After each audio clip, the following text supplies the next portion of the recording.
All for coming, and thanks for everyone tuning in online. So I will introduce our speaker for us today. Mayor Joy Petro has lived in Layton most of her life. She currently lives with her daughter in the Gentile Street historical home she restored, receiving the State of Utah Excellence in Preservation Award.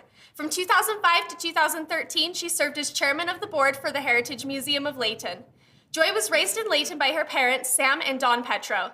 She attended Layton schools and graduated from Layton High in 1979.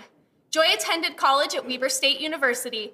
She served as the area coordinator for Layton City's Emergency Preparedness Program and is CERT certified.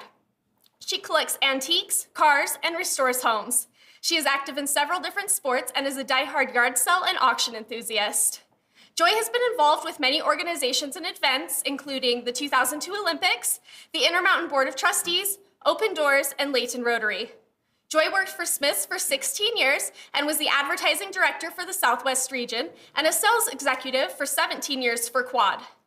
Joy is very passionate about the city and believes that it is important to preserve Layton's rich history and diverse heritage, its farming roots, while balancing the future needs of the community. All right, everyone, let's give Joy a warm welcome.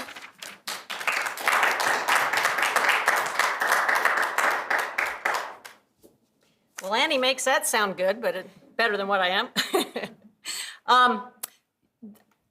I just want to say thank you for being here. This is certainly has been just, I believe, such a good educational process for us to go through. And I really want to thank Mr. Bill Sanders, because I know that he started this a few years back. And thank goodness with the good board that he has that has been able to capture a lot of this history, we've been able to put on these lectures. And to me, it's exactly what my bio said. I really want to preserve our history. I think it's valuable. I think it's something that we can all learn from the past and be able to guide us towards the future. And with that, I consider myself pitch hitting for one of our famous baseball players that we've learned about, which is old Spence Adams. Today, this lecture series is going to be kind of what I call the cleanup. So that's why I'm saying I'm going to, be the cleanup batter in this case. Because what I'm going to do is I'm going to kind of just recap, give you the small highlights of the past lecture series that we've had. And in doing so, I'm going to start out, I got to move this down because it's right in my eye level. I'm going to start out with this famous map that I know all of you guys have seen. And the interesting thing about this map is because it really depicts how Layton was not like the rest of the state, AKA our city blocks was not laid out like the traditional Mormon pattern with the square city blocks. So as you see on this map here, I'm going to try to come over here. This area over here is Kaysville.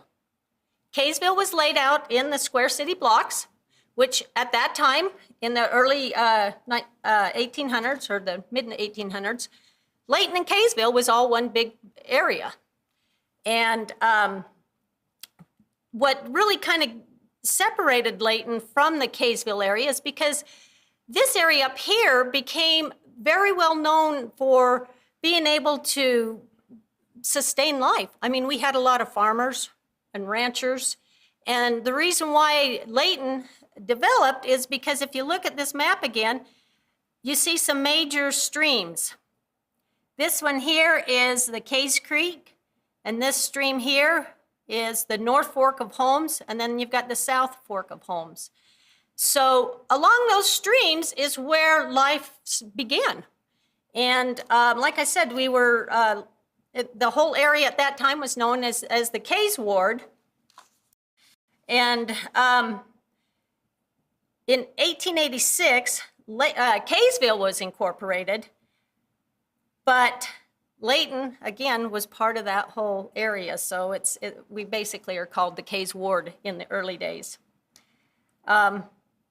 As I mentioned here, these slides here kind of depict what life was like or what this area was known as. If you look up on the Sand Hill Range up where Hillfield is today, that was extremely good grazing ground. That's where a lot of the farmers, or excuse me, the cattle ranchers and the folks who had sheep. And I was asking our former mayor here, Mr. Jim Layton, if he remembered some of the names of the families that pretty much started this area. And we all, of course, know of the Ellisons, and the Morgans. I mean, they were pretty famous in this area. But also, I want to acknowledge the Jakes was another family in this area that really kind of started in that area. And it's, of course, this is going on now with tradition. But so you can see where Layton has always been very valuable to sustaining life. But the neat thing about our history at that point is we just didn't provide for ourselves in this area.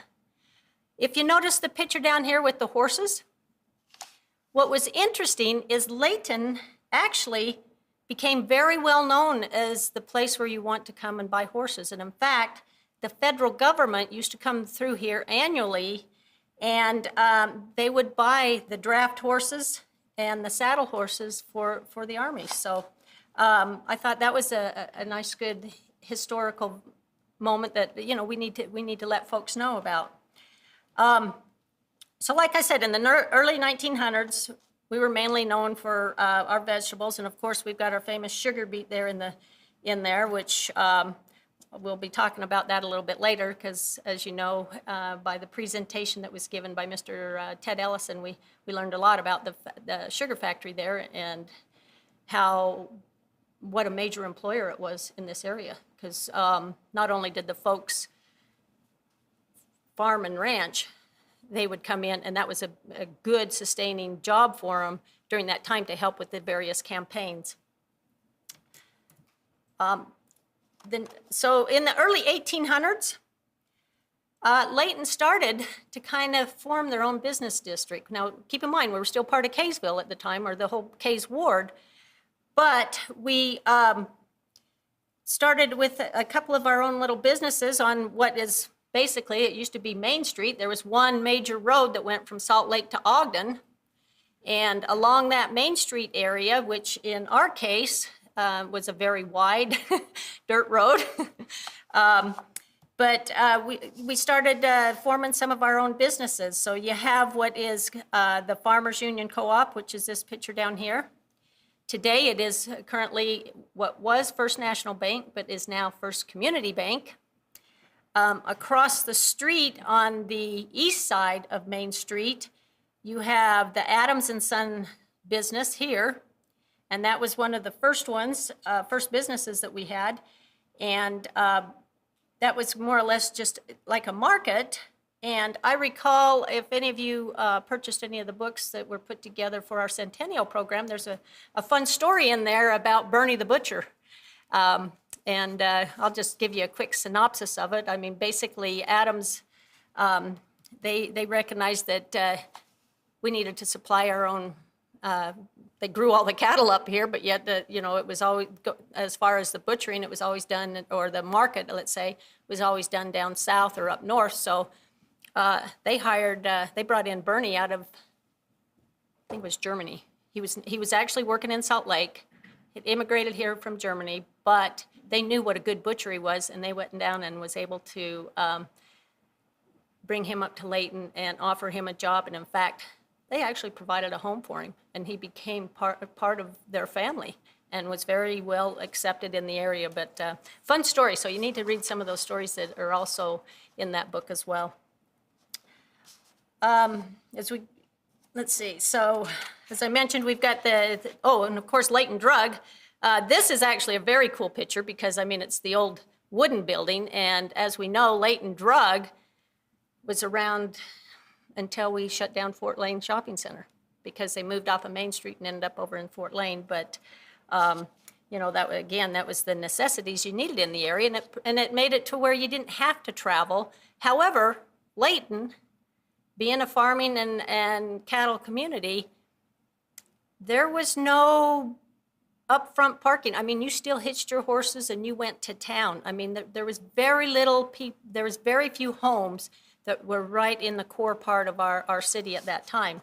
So you either came from the west or from the west or up east.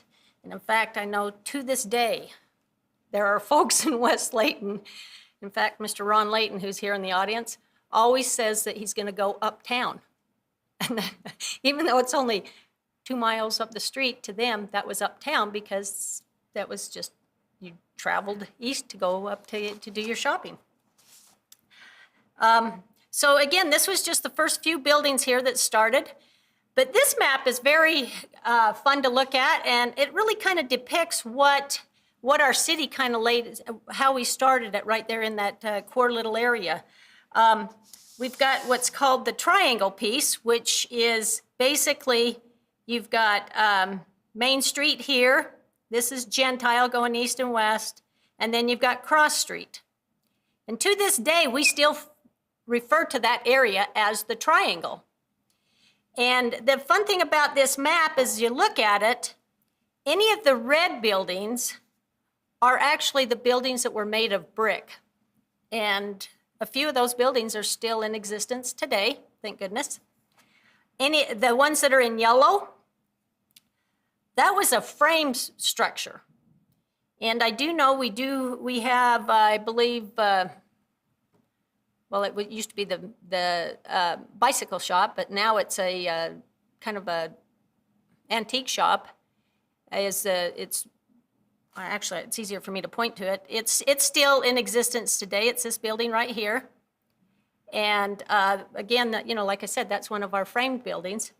And then any of the gray buildings that you see there or structures, that was made of adobe. And adobe brick was kind of a big thing then.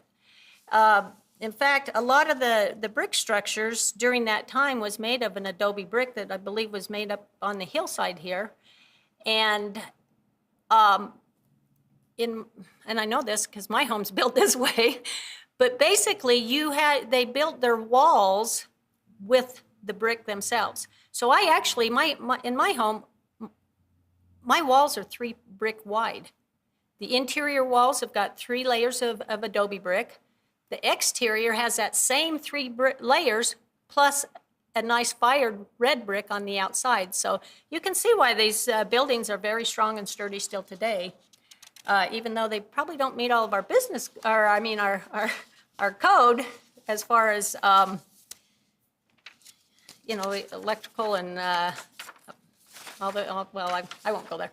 Anyway, as long as they, some of them, I know it takes a lot to kind of bring these buildings up to code. But anyway, so that's kind of like the early beginning there of our business area. And in fact, I believe,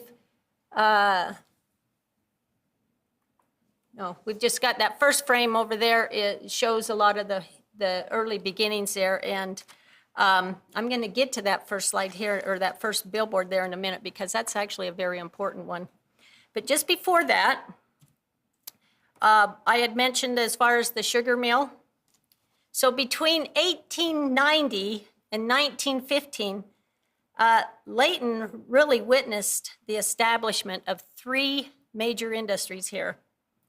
You have the Layton rolling mill up here in this slide here, and then you had the Woods Cross cannery, and then of course the sugar factory.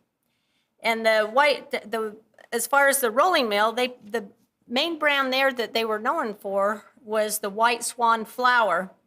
And that flour was sold throughout all the western United States. So here we are right here in little Layton, Utah, and we were supplying flour all over the western United States. In 1903, the Woods Cross Cannery opened up.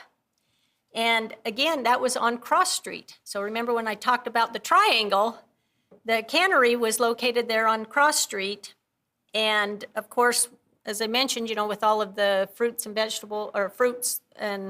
vegetables and farming that we did in this area, they did a lot of canning out of there. And again, we were a major supplier in the western states for the canned goods coming out of Layton, Utah here. Then in 1915 is when our sugar factory was founded. This factory, by the mid-20s, actually was like I mentioned earlier, they were the mainly, God, I can't talk here, our main employer at that time. And there was a lot of folks that came from all the surrounding areas to come and work those campaigns.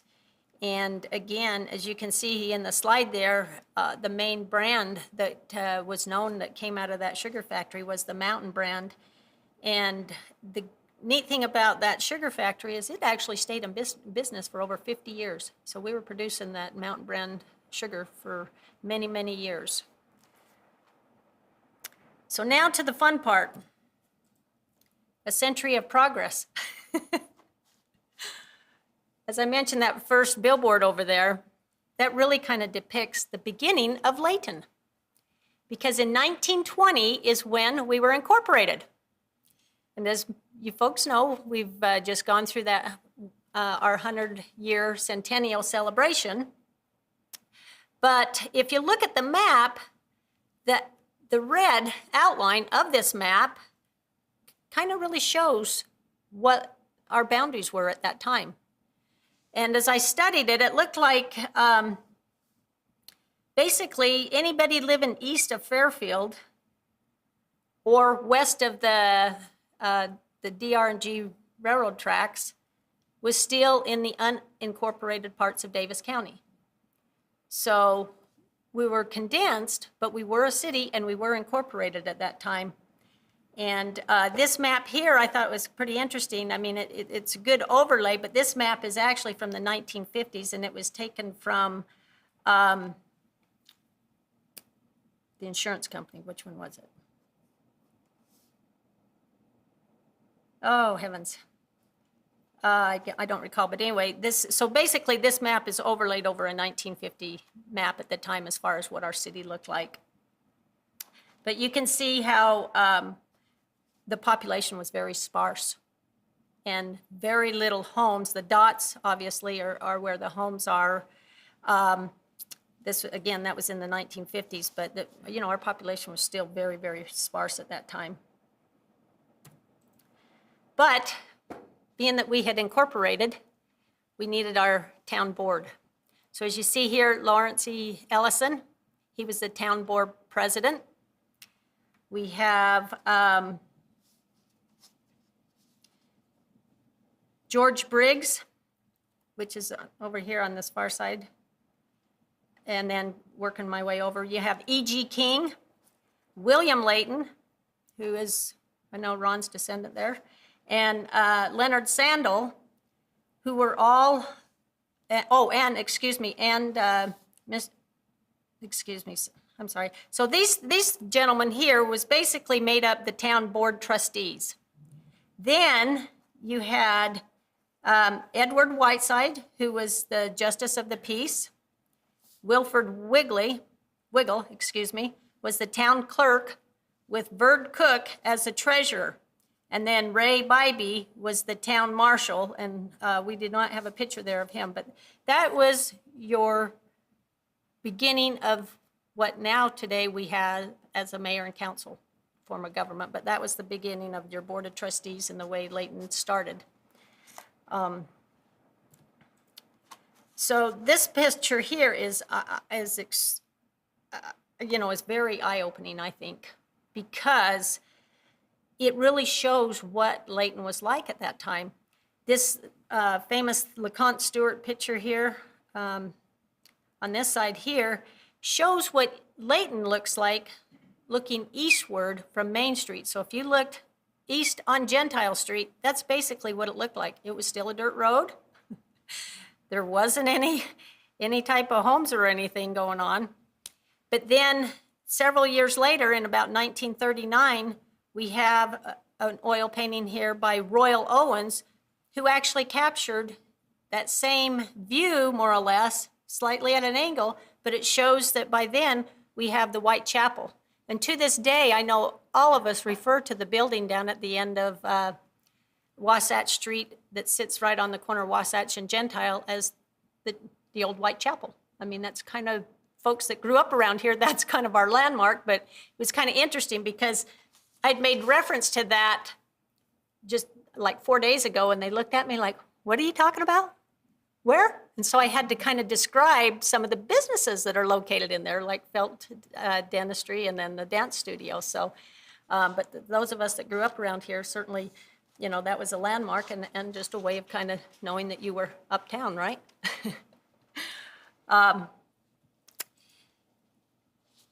Let's see. So now, as we look here, we've got what is known today as Highway 89. However, back in those days, it wasn't a highway, and you had different names for street, obviously, so this was called the Mountain Road. And I know the whole time I grew up, and in fact, when I was in high school, we still referred to it as the Mountain Road, even though it had been blacktopped and it was a regular thoroughfare. But again, this kind of shows what Layton looked like, because this particular angle of where this picture is taken is just south of where 193 and 89 is. So I'm going to say approximately east of where Valley View Drive comes out, the north end of Valley View Drive comes out and hits 89. So right in that area is what the road looked like at this time. So again, this was in about 1930. So you can see how the progress we've made in the over the years. Okay, now we're going to move into the about the 1930s, roughly, and the 1930s was an interesting time. It was very difficult to get any type of culinary water to any of the folks that was east of the town boundaries. And so at that time, a new city kind of cropped up, or a new area, which was called Layton. And the reason why they kind of formed themselves is because they could actually apply for a federal grant and be able to get money to be able to build that infrastructure so that they could then have water going eastward up here in Layton. So, you know, it was very clever of them and then very smart. I'm glad they did it, because certainly to this day we still use that same infrastructure. But so East Layton was then incorporated, and that was about, so I was talking about the 1930s, but really it was 1939. And I know that they did form they have their town hall, and that town hall building is still in existence today. It's actually, we have a park up there on East Layton. It's right on Emerald Drive. And the building that sits up there on the east of Emerald Drive, if you were going up Gordon and then make a quick left there, that building is in existence today. And again, like I said, that was their city hall at the time. So then, as we move along, on September 27th of 1940, the very first Layton City Hall was actually dedicated. Even though we had been incorporated, we really didn't have a dedicated city hall. And so in this picture, you can see the building. It contained, basically it was just one big large meeting room with an office and a restroom. And then to the side of it was the fire station. And this building is on Gentile Street, and it's actually still in existence today as well. Right now it's got, well, there was a pet place in there and a glass studio, but it's obviously changed a little bit, but we do have, like I said, that building is still there, and it was kind of fun to see that that was really when we first had our city hall. So as we move along, we're now into about the 1950s. And in 1958, the city hall that was over on Gentile Street that I just described actually was moved over into this area, which was basically the old Verlin Park area. And again, we learned a lot about Verlin Park from Mr. Sam Trujillo, who happened to be a former council member as well. And so again, so now we have a new administration building over here, and that administration building, which is this top picture up here, is what they used from 1958 until 1970, roughly. Then in 1970, gosh, hang on, lose my spot here. The facility was actually expanded, and the departments and office space was needed. So it started out as one small area, but then they expanded it. But luckily, as the city grew, they recognized we need additional space, and they ended up knocking down that building and erecting this new building right here, which is where we sit today. And that actually took place in 1990. So the old city complex, this hall, and I do recall as a kid going in there many times. That was kind of like the center gathering place at that time. I mean, we didn't really have a central hall, but any of the civic activities that took place, you just went there. I remember going there to sign up for some of the Little League, well, not Little League, but some of the sports that they had at the time, as well as a shout out to Ruby Price, because she was the scoutmaster at that time, and we used to meet in that building for the Girl Scouts. And of course, I was a brownie at that time, but I remember going in there, and it was kind of an old wooden floor building that, you know, you heard everybody walking around or moving around in that place, that's for sure. Let me move on a little bit. So I need to back up here and talk about probably the biggest historical date that I think all of us always should have in our mind, and that's December 7th of 1941. That changed not only America, but it changed Layton, Utah. On this date, it really became the death of what Layton was known as the agricultural area. But it became the birth of the defense area, of the defense depot, or Hill Air Force Base. So it was a major changing point in our community, because as we know, Hill Air Force Base became the largest employer, not only in Layton, but in Davis County and throughout the state. And like I said, it was also kind of the beginning of, I think, when Layton really started to grow. Because you've got, obviously, the base that was growing at that time needed several people there, but we became a really urbanized city very quickly, because the government came in and realized we need over 1,450 folks to be employed up on that base, but where are we going to house them? Where are they going to live? Although you had a pretty good community here, there was still a lot of people that they needed to bring in. And so shortly after that, that's when basically Verlin Park started. Because the government came in, they started looking around. They weren't just looking in Layton, they were looking all over Davis County as far as where would be a good area to build these government housings. So as they went up Gentile Street, again, they saw, you know, at that time we had our white chapel, but that area all to the east and to the north was a big vacant field. So, like I said, here's our chapel, but look at what this area looked like at that time. That was in 1942, 43. And they realized this is the spot where we need to build our temporary housing. And it was temporary housing, or supposed to be temporary housing, because the buildings were made out of plywood. They were prefab buildings that were built in California and then shipped here and put together.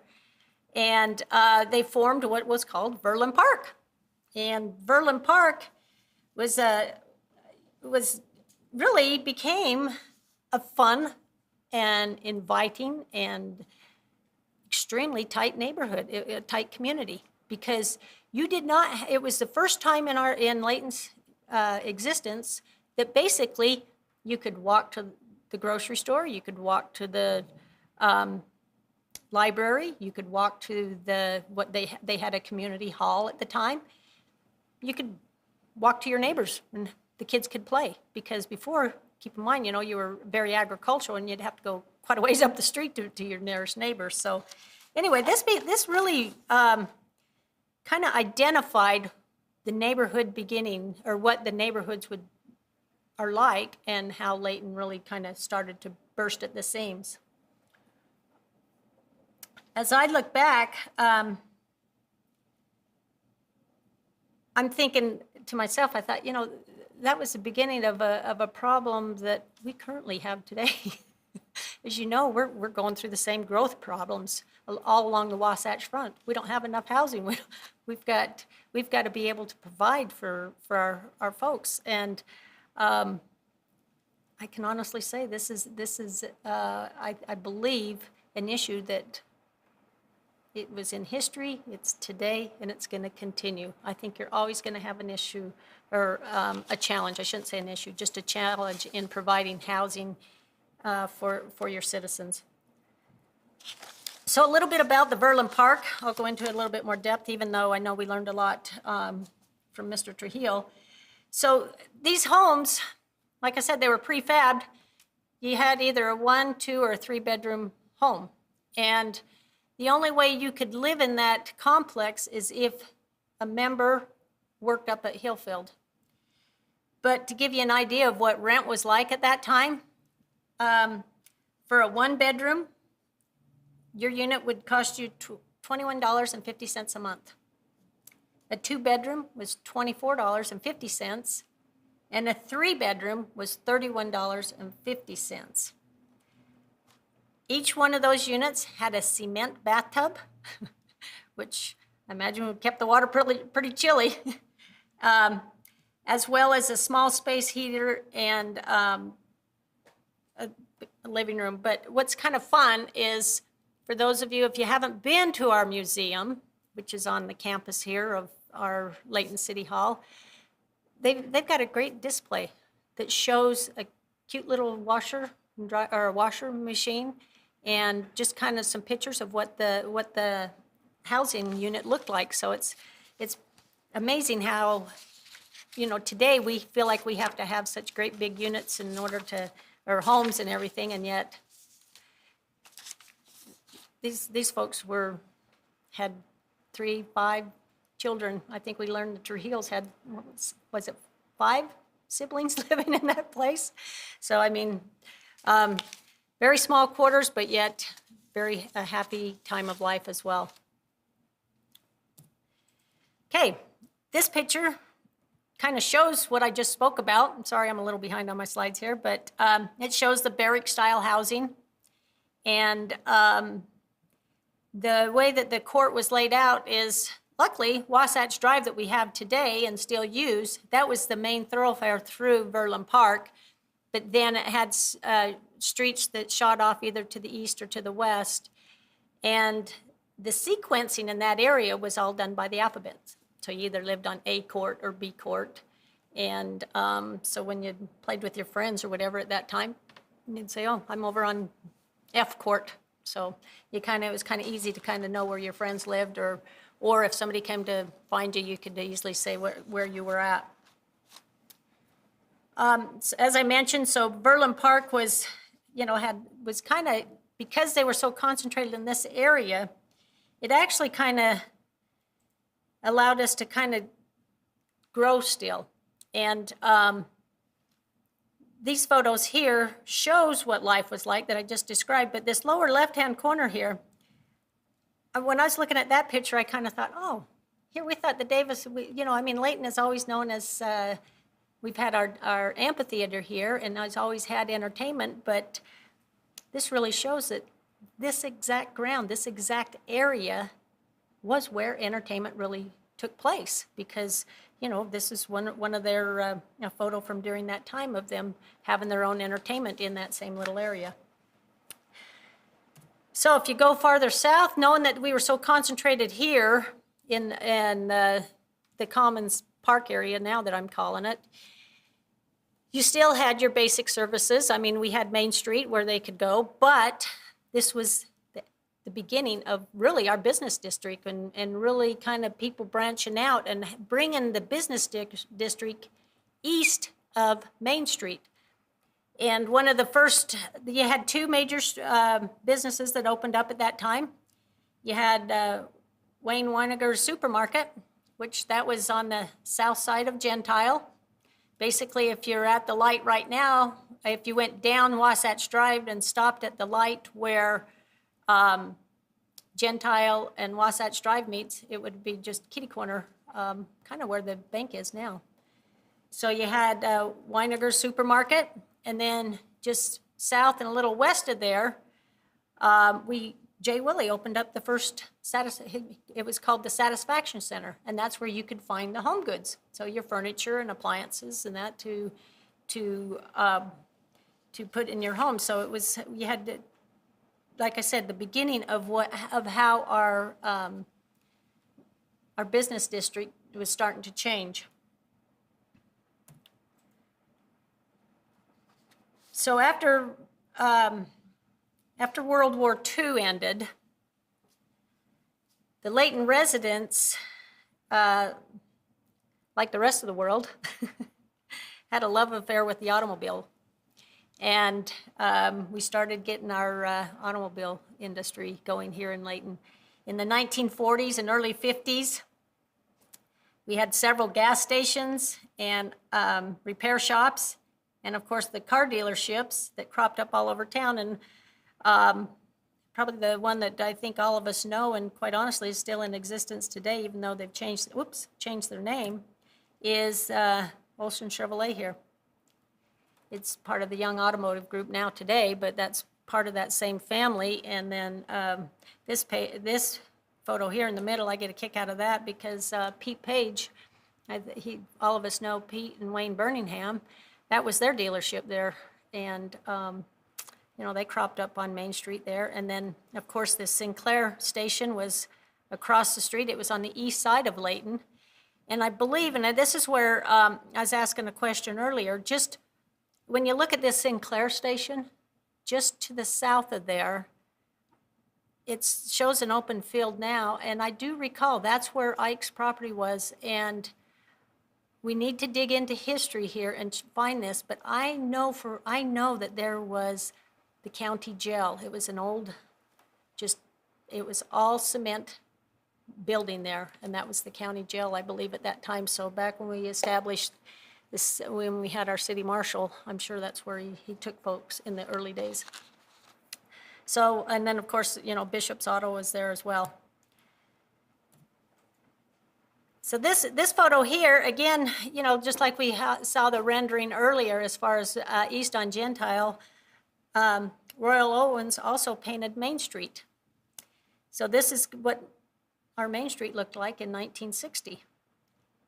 You can see, again, this over here is the beginning of the triangle piece. This is what was the Farmers Union Co-op here.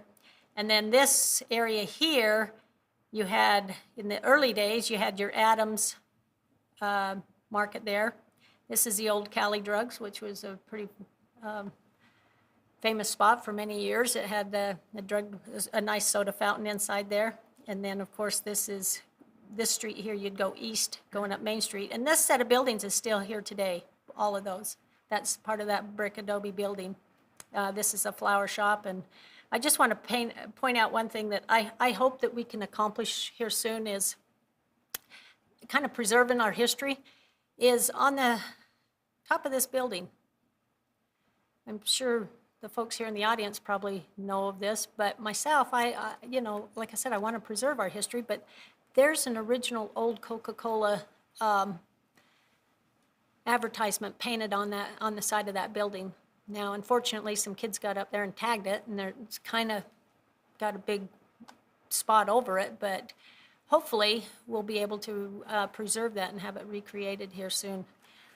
Because again, to me, that just shows what the evolution of kind of like our city and also advertising at that time. So again, this is kind of a fun shot, very beautiful painting. And of course, a very good year in my book. So now as we move along, this slide here basically shows, again, just the activity within our city. You had several eateries that cropped up. You have the old Dipper Drive-In. Again, that was on Main Street, just south of where the Olson Chevrolet building is that we showed you in the previous slide. You had a number of drive-ins. This was kind of I guess, when people really started getting on the move and going out, because, a lot of times you always just ate at home, but this was really when fast food started to come on board. You had the Dairy Queen, which is actually this barn-style building was their first original design, and it's in existence now down on the border of Layton, Kaysville. Okuda's was a famous place where you'd go for a nice steak or Oriental food. And then, of course, our famous Seals Cafe. This photo here shows the original cafe, which was south on Main Street, just before you get up to the Layton Parkway. I know that they've operated in that place that was the beginning there of their cafe. And they were in there until we had to build the parkway. And luckily, Seals, being a great traditional family here in Layton, was able to maintain their business, and they're now over on Gentile Street, just east of Burger Stop, in what some of us would know as the old Pizza Hut building. So again, like I said, I'm just kind of doing the recap of really how Layton has grown and changed over the years. So as I mentioned with the Verlin Park, you had the beginning of the business district coming east. You had the J. Willie Satisfaction. You had your Weinerger Superstore. But then just to the south and a little east there, we formed our first strip mall, which was known as the Fort Lane Shopping Center. This picture shows some of the businesses that were in the area, which were in the area at that time. I mean, Safeway's was the big anchor store. It was on the far east side of that strip mall. You had King's department store here, which that was like our go-to Walmart place at the time. There was, you could go in that store and find pretty much anything you needed for your household goods or candy or presents for your siblings or for birthdays, whatever. And then farther on down that strip mall, here's a fun card, the old Ink Spot. That was an office supplies place. And you had Layton Flower there as well, the flower shop. So again, you could see how Layton just has started to evolve into really a good retail source. Here we'd spun off from Kaysville, we started our business district, but now we're really starting to grow and start to get momentum. And like I said, that probably came really from the Hill Air Force Base coming into play. I forgot one other store. You guys will laugh at this. Some of you guys remember the Moto Day in that place? That was the first women's apparel place where you could go and actually buy just women's clothing. And they actually had a department store for men, which I'm trying to remember. It's not the Squire. That's it. Yes, thank you. Because I remember B&B over on in the Triangle place, but the Squire was the men's store. So, okay. So as I mentioned, we're in a century of progress. The late 1940s and early 50s is when we really became urbanized.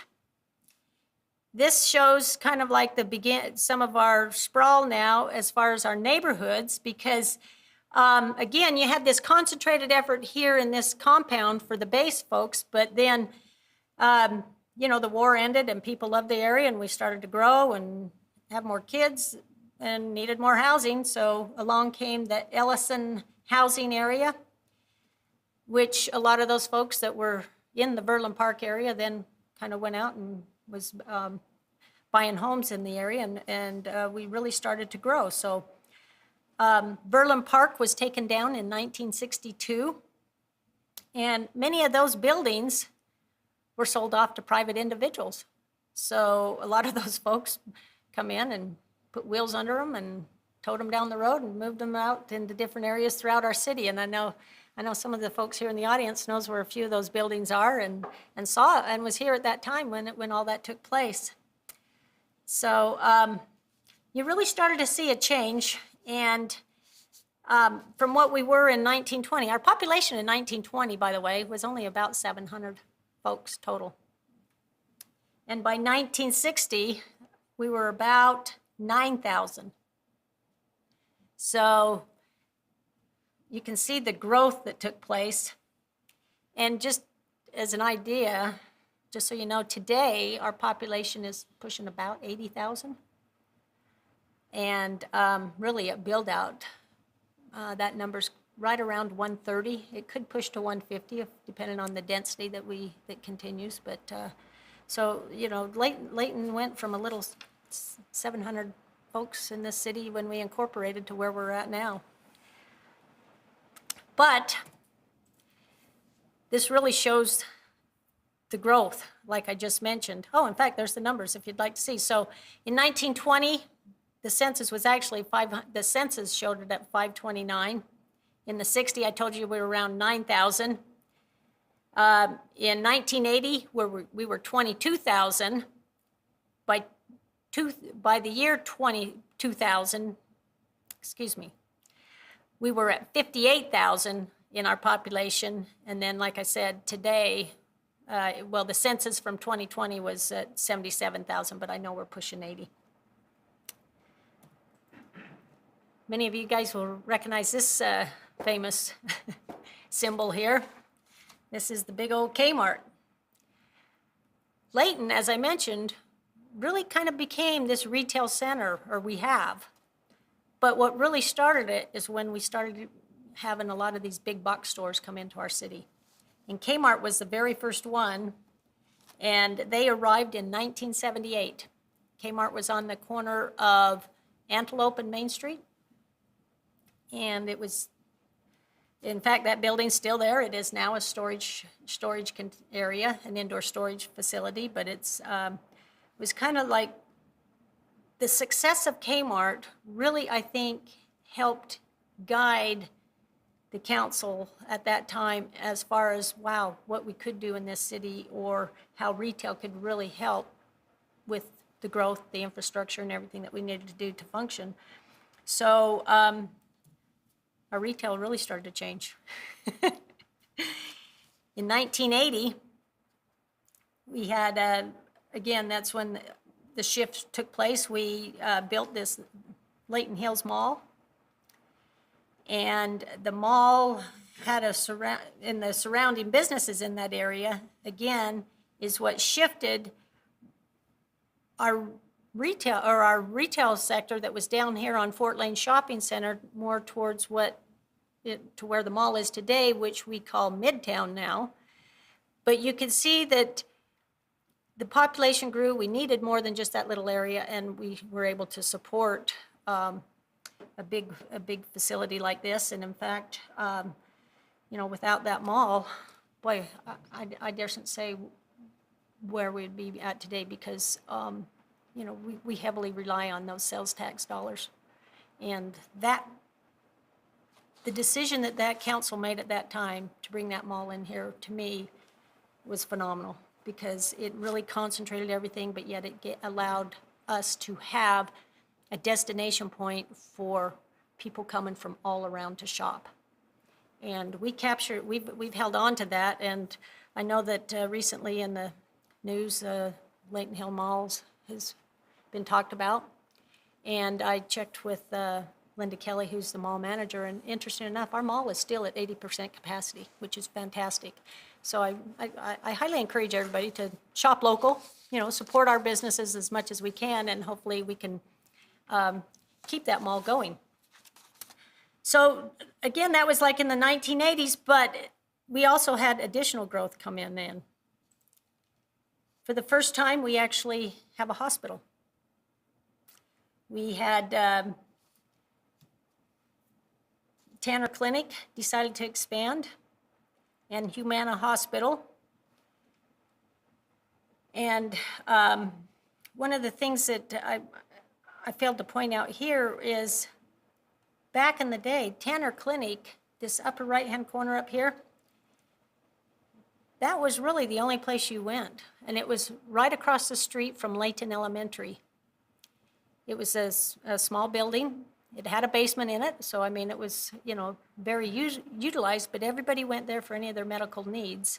And of course, any major surgeries, you could go north or south, up to Ogden or Salt Lake. But so Tanner Clinic is again, another valuable part of and fabric of our city, because Noel Tanner lived right there on Main Street as well. And it's interesting because Tanner Clinic today is one of our major employers in the city. They not only have the new Tanner Clinic that we know that's up over here, that's up by the hospital, and they expanded there, obviously, on that campus, but they've also announced plans to build another facility just across from the additional hospital that we have now just off the Parkway. And I know that they have several other clinics throughout the county as well. So I think this is a good success story of a local family that has really kind of continued to provide a service in our community. So again, that was in the roughly the 1980s. And then we continued in the retail sector. By 1990, we did have a big box explosion. So the success of Kmart really kind of is when Layton changed and became known as the big box area. We welcomed a lot of these national chains. Walmart was our first one. Walmart, actually, the first store that was built is actually north of the existing Walmart today that's over on Hillfield Road. They had built a smaller footprint Walmart there, but because it was so successful, they turned around and built behind them, built a nice, big, massive store that we have today, and tore down the other one because they needed the parking space, because that's how much we had a demand for. But then also you had Shopko and Target and Home Depot and, of course, Sam's Club that came in, and Kohl's. And I know that this picture here kind of shows those major big box stores that came, and they are still, most of them are still there today, thank goodness. So these national chains really kind of, again, help sustain our community. It's what keeps us going. But after 56 years of no railroad, guess what? Our transportation needs needed to be met, and we have the instead of the old Bamberger Railroad, which I didn't mention much of that, but we did start out with a single gauge railroad that commuted people back and forth along the Wasatch Front. But then in 2008 is when the Front Runner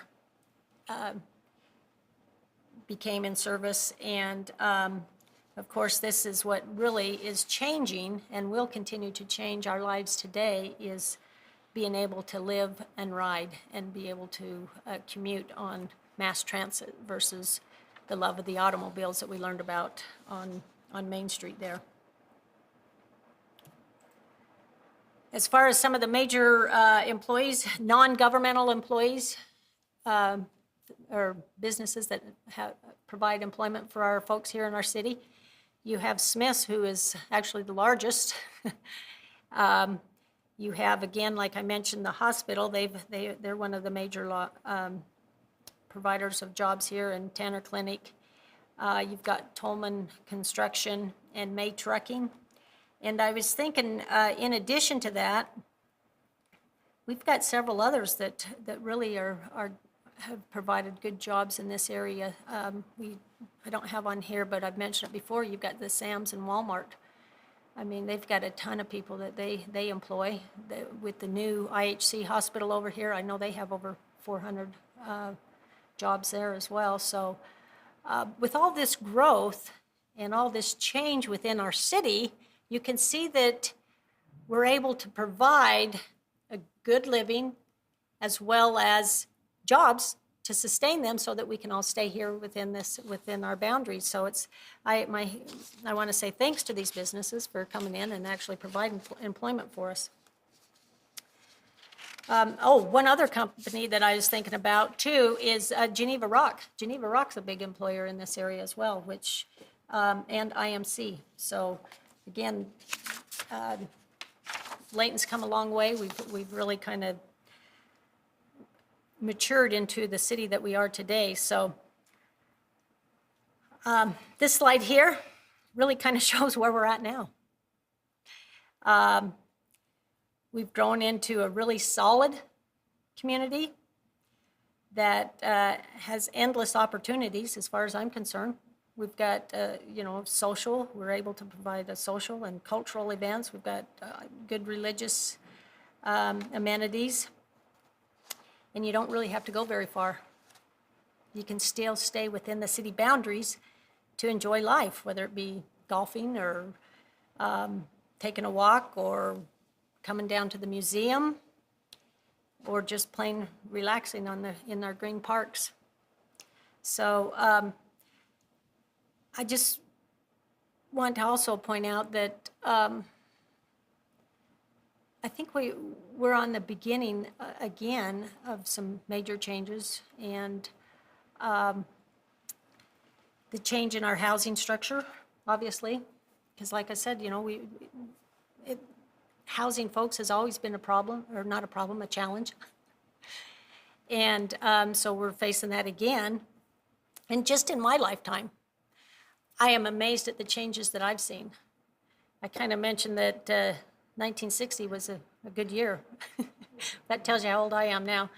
But so from 1960 to today, all the changes that I have seen and witnessed is just bottles my mind. So I can't imagine how some of the folks here in the audience might feel.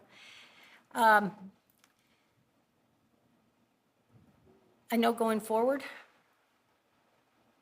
you're witnessing the changes already. You're seeing an overpass on the mountain road now that's being constructed. We're going to end up with another town center up on Gordon and 89, hopefully. That will become a nice, good area. And all of this is coming about because we have actually gone through a whole general plan process and really kind of identified certain areas within our city on what makes sense to accommodate our folks. So this isn't just a small handful of people that are making these decisions. These decisions are made by our entire city. Like I said, we've gone through the general plan process. We've invited everybody to have their input. And from that, we've come up and I've identified these areas. So I thought it'd be just kind of, fun to kind of recap what's going to take place. Like I said, we'll have that town center up on Highway 89 in Gordon. We'll have a new fire station up on the east side as well that will be above Highway 89, or I should say the mountain road, right? That's what we've just learned here. Out west, we've got the West Davis corridor that's coming in. So we're getting our second freeway, basically, that's going to come through our city. Hillfield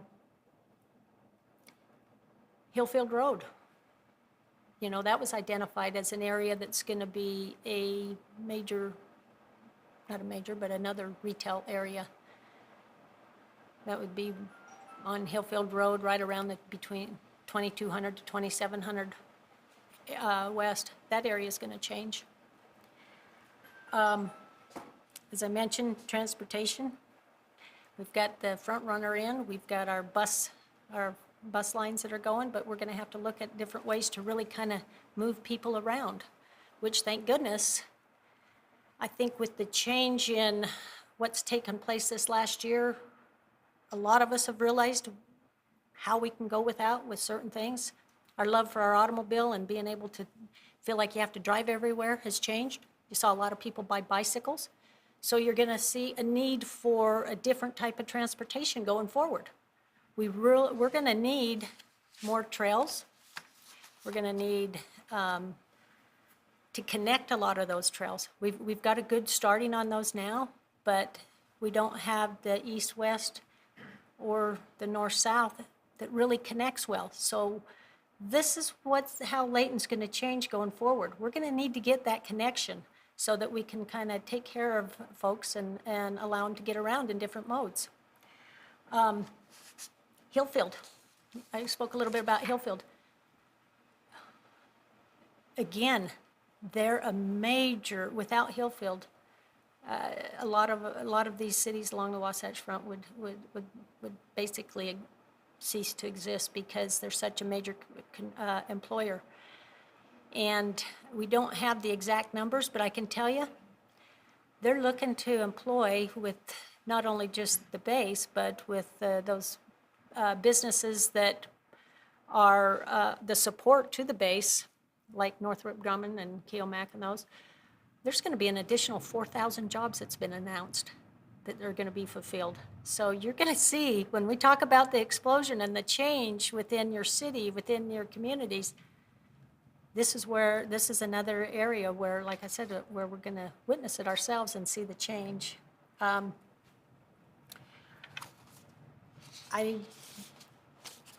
also want to kind of just quickly recap a few other things. As I mentioned, Fort Lane Shopping Center. What was interesting there is there was the existing shopping center that I showed in these slides, but look what we've done today. That's a rebirth. Basically, the old one got torn down, and you had a rebirth as far as new buildings and services. So I think you might see that a little bit. I was talking to former Mayor Jimmy Layton here, and I asked him, I says, what was kind of the change, or what, kind of tell me one thing that you recall when you were mayor. And interesting enough, he said, at that time, there was no vacant buildings. You did not see anything that was vacant because, again, as I just recapped, you saw this boom go on, right? So today, I know we do have vacant buildings, but you're going to see that change. You're going to see the rebirth of that's going to take place. So as I've mentioned before, art history is important to me. I think it's something we need to preserve. I want to and express my sincere thanks and gratitude to the museum board. I'm glad you're in existence. I know you guys do a lot to help preserve that.